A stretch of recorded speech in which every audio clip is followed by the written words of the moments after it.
Hi, I'm Kevin Copson. I'm with the Peace and Conflict Studies program at UMass Lowell. I'm sitting here with Director David Turcotte. Hey Dave, how are you? Great, Kevin. How are you? I'm doing good, thank you. So I just wanted to get started today and talk to you about why was the PCS program created at UMass Lowell?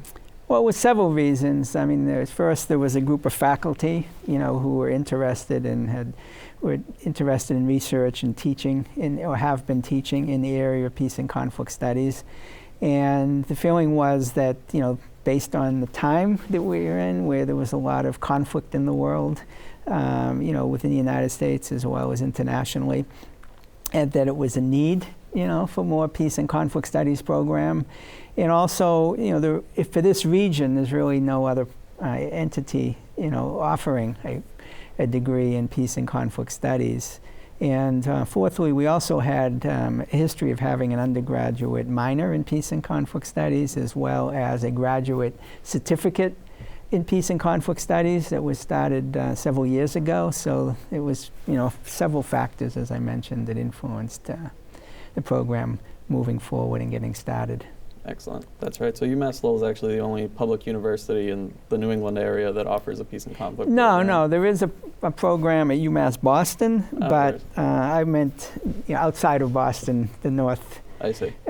West of Boston region, including into New Hampshire.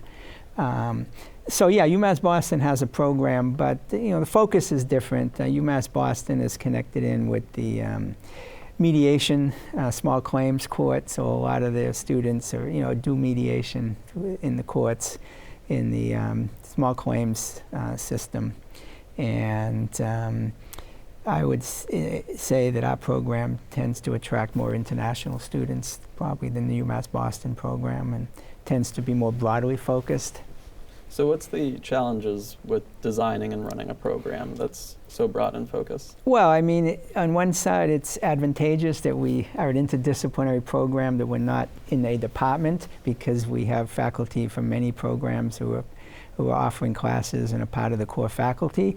But also that can be a challenge, because each faculty member also has a home department that they have to do work with and offer classes in. And so sometimes there are many demands that the faculty have to balance between their department and the program, which can create some challenges.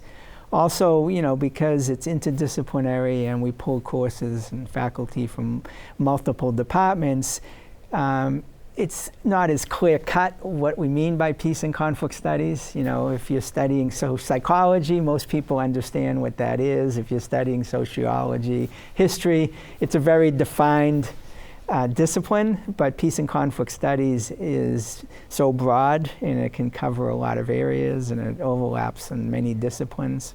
So it's not as easy, I guess, to articulate. Many, prospective students aren't as clear, when initially what peace and conflict studies is about. So what is the benefit of being an interdisciplinary program? It says on UMass Lowell's website that peace and conflict draws from criminal justice, cultural studies, political science, philosophy, sociology, psychology. So it's drawing from all of these fields. Why is that important when approaching peace and conflict? Well, it's important because, peace and conflict issues are complicated, and no one discipline can really address it. It requires a lot of disciplines. It's a complicated problem. There's always a history that involved in why a conflict exists and how it's evolved. There's certainly issues of social justice and politics and policy, and often there's issues of crime and criminal justice system that is intertwined into peace and conflict issues. So it's a very complicated area, and it's a very broad area, and it really, you need multiple perspectives to be able to really understand, analyze, and help create solutions to conflicts. Okay. Now, talking more about peace, the common definition in the U.S., a lot of people would hear peace and they think it's the absence of physical violence, it's the absence of war. For the work you do in the Peace and Conflict program, do you think that's an adequate definition of what peace is? No, I don't think so. I mean, certainly that's a big part of it, but I think it's also issues of justice, social justice, and even if there's no violence at the moment, violence could erupt any time. When if conflict does exist, and if the conflict has escalated. So I think it's peace refers to, I think, certainly issues of nonviolence and not having the existence of violence, but it also is, mechanisms for managing in getting to the point of conflict resolution or conflict transformation, and ensuring that, that you can focus and create conditions that would ensure that violence doesn't happen any point in the future as a result of a conflict. Okay. Can you speak to some of the work you've done? Yeah, my work, I guess it's similar to, peace and conflict studies. I'm interdisciplinary. Right. I focus in a lot of different areas. A lot of my work has focused on issues of social justice, environmental justice, housing, particularly, the impacts of housing on health and community well-being. So within the area of housing, for example, it's a very, housing development is land use in regards to housing. This historically has been a lot of conflict, around decisions about housing and the decisions about land use. Plus, the maintenance of housing, has had negative consequences on the health of people who live in housing. Not all housing is of high quality, that are safe and healthy for occupants, and that can lead to conflict in itself. It leads to, obviously, potential negative health of occupants in the broader community. So a lot of my work focuses on, trying to intervene in existing conditions, trying to improve the quality of housing, trying to ensure that housing that gets built and developed in the future is healthy for occupants and sustainable, meets the needs of current communities, but also future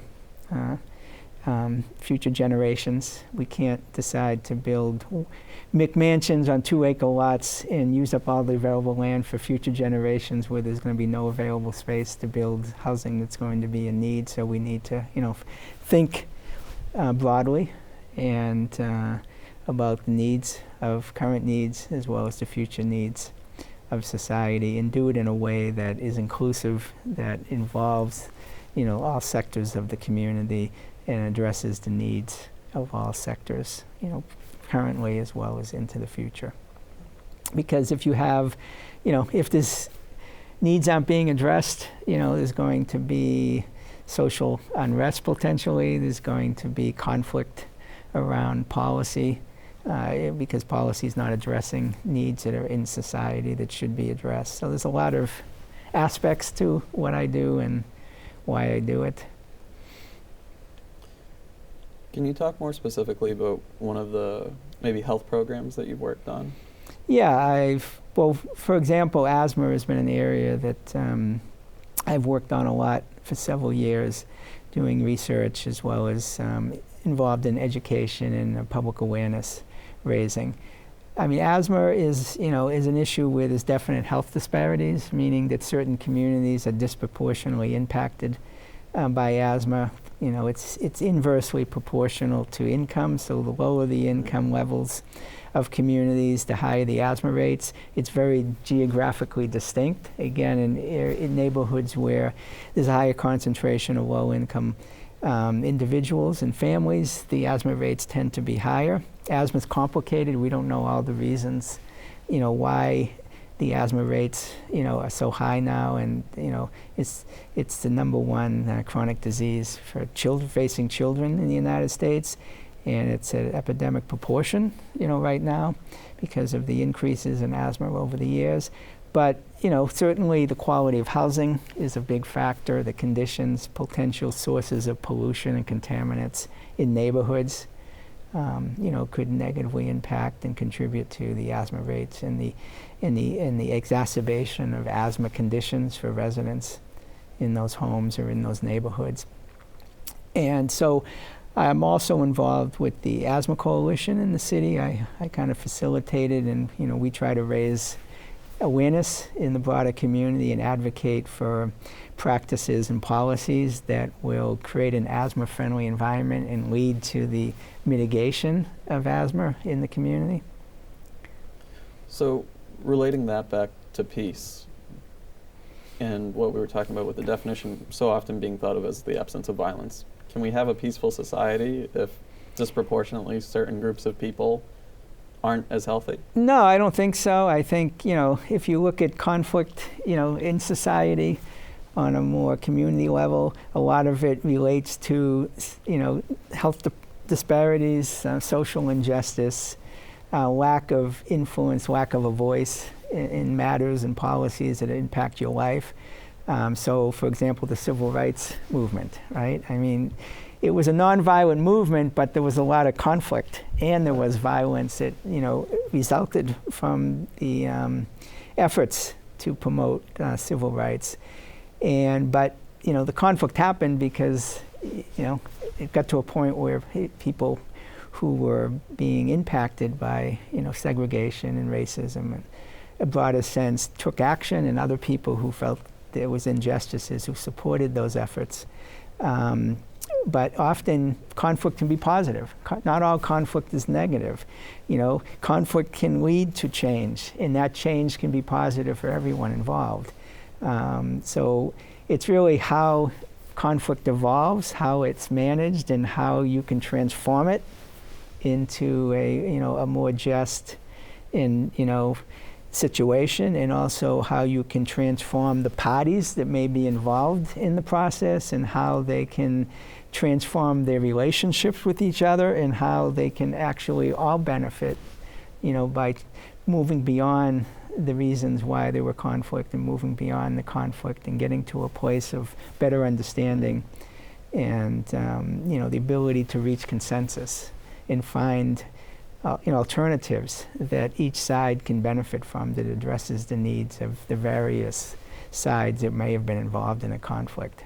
So it's changing conflict from a destructive process to a collaborative process. Yeah, I mean, I teach a course and co-teach it in the summer called Community Conflict Resolution. So, we talk about the fact that, conflict in reality exists in a lot of venues. There's interpersonal conflict, there's conflict within siblings and parents within the family. There's conflict in the workplace and organizations. There could be conflict in neighborhoods, intergroup conflict, international conflict between countries and so forth. But, it exists. Our goal is to try to manage it better and to try to transform the conflict into a situation where, the conflict is either resolved or at least minimized to the point where the relationships between the parties is better, can be more productive, and it leads to, change that benefits all the parties involved and addresses the needs of all the parties. Excellent. Well, thank you for talking with us today, David. That was very interesting. I look forward to seeing you again. Okay, well, thank you, Kevin. All right. Thanks for watching. Stay with us. We'll be right back.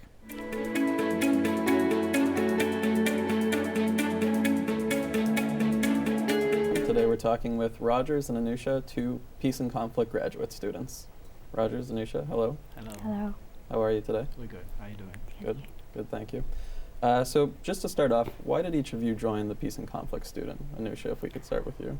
I've been from a very culturally different background. I am of Indian origin, but situated in Kenya. So I've been living in Kenya for about 22 years of my life. And since I was younger, I've seen a lot of, let's say, gender inequality in India.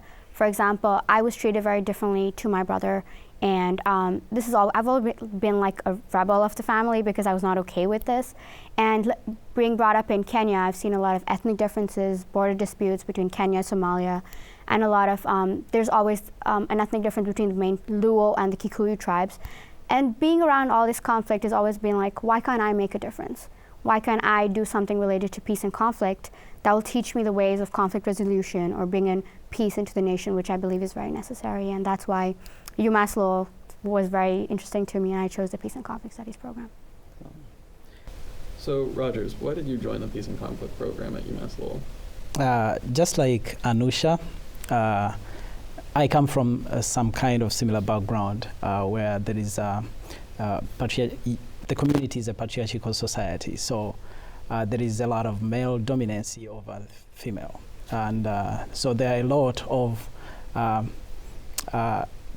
injustices, social injustices that are orchestrated by these cultural practices, and so these are common day-to-day occurrences. And fortunately, I was able to join the media fraternity, and I started reporting or writing about crime. I reported about family issues, and I realized that there are a lot more challenges that require redress. And so when I moved to the United States in 2009, From Uganda? From Uganda, correct. I contemplated on what to do, and because this was a new setting, a new culture for me, I needed to start afresh. That's why I thought of something that I could be appealing to me, and I realized that peace and conflict studies would be the ideal area to get into. And that's how I ended up pursuing peace and conflict studies. So both of you are pursuing peace and conflict studies in the United States. What does peace mean to you? Personally, I feel like peace means harmony. In the world today, we hear about refugees, a lot of immigrants, all because of violence. Syria, Iran, Iraq, Kenya, for instance, or Ivory Coast, all these places are bringing in refugees to the United States because of the conflict in their country. And I believe that without peace, there is no harmony. Like, there's no way you can survive in a country where there's constant violence, where there's injustices. Rape is a new war crime. I don't believe that people will be able to live with such things going on. And for me, peace means without all these problems. And I know it's not something easy to ask for. It's not.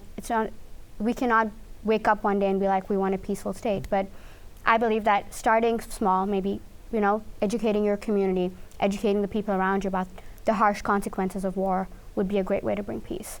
And personally, having a peaceful nation, a neighborhood where you'll be safe for the next couple of years is what peace means to me.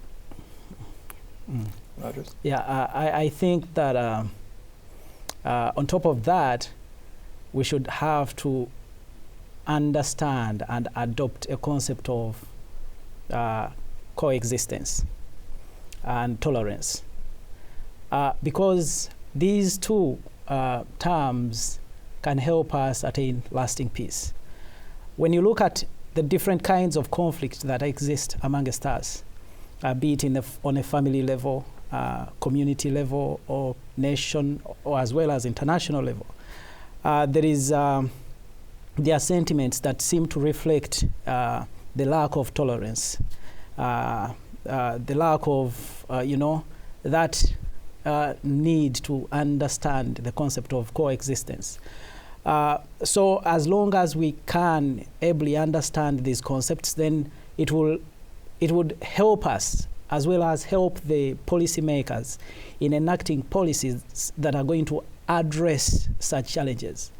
It will help us within communities to kind of identify ways that we could help each other live in ways that are not going to, or at least are going to limit the continued existence of conflicts. For example, in a family, if there is the issue of power struggles, conflict can always arise from there. But as long as there is, an understanding on how things should be handled, an understanding of what role so and so should play, or what should I be able to understand given the other person's side. All these concepts can help us be able to live together and try to reduce on the kind of conflict that can arise from such situations.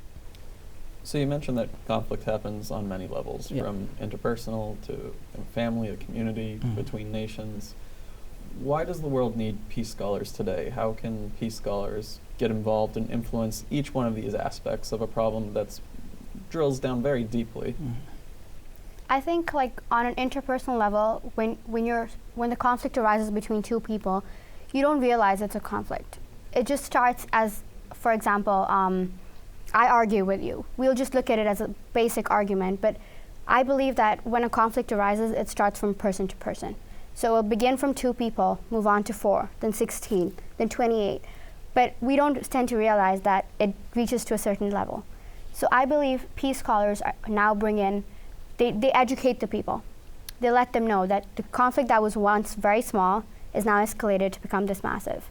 And at the same time, it is these peace scholars that tend to tell people that what are the consequences of war? What are you learning from it? Apart from death of thousands and millions of people, destruction of infrastructure, destruction of schools, all these different things are necessary for these people that decline the workforce, the economy. People tend to not realize all these different things because when I'm in a conflict, I'll just be looking at my personal interest. And I'll be forgetting what it's causing to other people.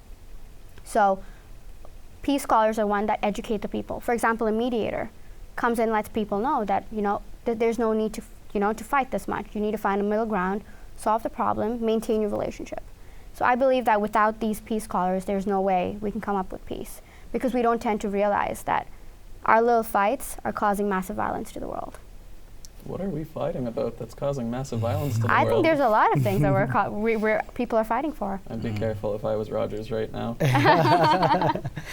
Yeah, actually, I'm going to bring my answer in a different angle. Yeah. And I'll give an example. Today, it seems like globalization is taking a trend. And globalization means to some communities, adopting new concepts to be able to make it in this changing world. And in Uganda, for example, where I come from originally, we have tended to adopt certain Western concepts. Now, formerly, there are mechanisms that used to exist through which conflicts would be handled traditionally. And because of the changing trend, some of these institutions have been abandoned, not because they realized they were inaccurate or not helpful, but because the circumstances have not created provisions for which these institutions are catered for, and you make sure they still exist. Because when you adopt a concept like democracy, then a cultural practice where a cultural leader tries to mediate into a family conflict is not going to be there, because now we have a system that is different, that is in a court setting. So because of these dynamics changes and the dynamics that did exist then, given the dynamics that exist now, I think we need peace scholars to kind of find ways through which some of these gaps could be covered. Because as a peace scholar, as somebody who understands the concept of peace, I also know that there is a need to kind of understand the background of any given community. So if you're trying to address a problem and you are seeking to find a lasting solution, it's always important to understand the background. And then when you're trying to find solutions, they should be applicable in a sense that addresses some of those shortcomings. When you look at a court of law, a decision is made by a judge. But in a mediation process, which may seem to address certain cultural tendencies, a decision is reached at by the two parties involved in a conflict. So the way the two institutions address a conflict is different, and the outcome could also be different. So the reason we need peace scholars is because they are able to understand these challenges and probably be able to find solutions that can seek lasting peace. So they can help find solutions, but they can also help groups, cultures transition from one way of dealing with violence or dealing with conflict to newer ways, more Absolutely. democratic ways. Definitely. Absolutely. Speaking about democracy, one big issue in our field right now is elections. Can you speak to maybe elections in your countries or issues with conducting free elections that you've perceived or learned about through the program? Where I'm from in Kenya, one of the major ethnic issues, or one of the major violence that has happened so far, is due to the 2007-2008 post-election violence. And this was due to, there were two ethnic tribes, the Lowells and the Kikuyus, that fought for the seat of the president. And the elections, there was a lot of rigging. What we expected to happen didn't happen, and the opponent leader actually won the elections. And this triggered violence in my nation. There was riots on the roads, gatherings, mass mobilization. And I can say that yes, the whole electoral community, we did have re-elections, but at the same time, there was a lot of violence in the country. There were shops that were looted. People were raped, like on the roads. All the violence happened on the streets of Nairobi. And I think that when I look back to the 2007, all I see is that nothing was achieved. When we went to the supermarkets, there was not enough food for everyone. Each family was only given one loaf of bread for a week and one packet of sugar. How much can you survive off one loaf of bread?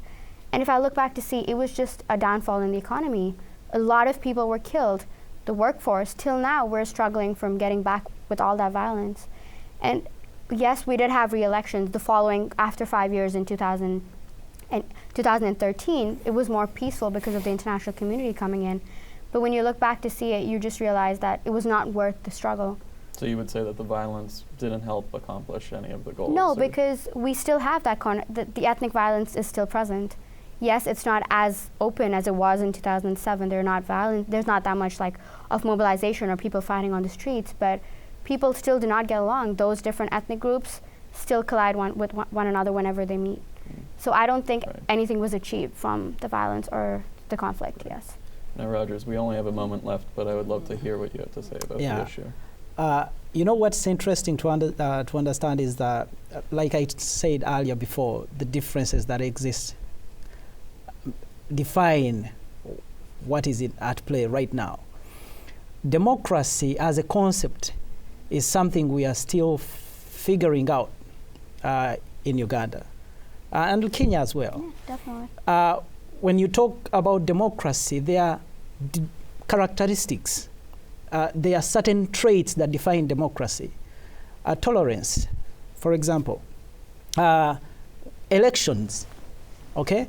But then we have cultural differences, ethnic differences. Now, in a country that is divided on tribal basis, on a country that is divided through the prevailing social injustices, where you have people who are utterly poor, people who are illiterate, a great section of the population is illiterate. They don't even understand the concept of democracy. Somebody who wants to be paid to be able to cast a vote. When you still have such challenges, it becomes very complex. That's why today in Uganda we have a president who has been in power for 30 years. And he ran for elections recently in February. On the 18th, there was voting. But still, the outcome has been cited by even the international community as being irregular. So when we still have such pre-existing conditions like poverty, like lack of information dissemination, people should understand what democracy entails. And they should understand what they're voting for. Absolutely. Great. Well, that's all the time we have. Thank you for talking with us. Thank you. And thank you for tuning in.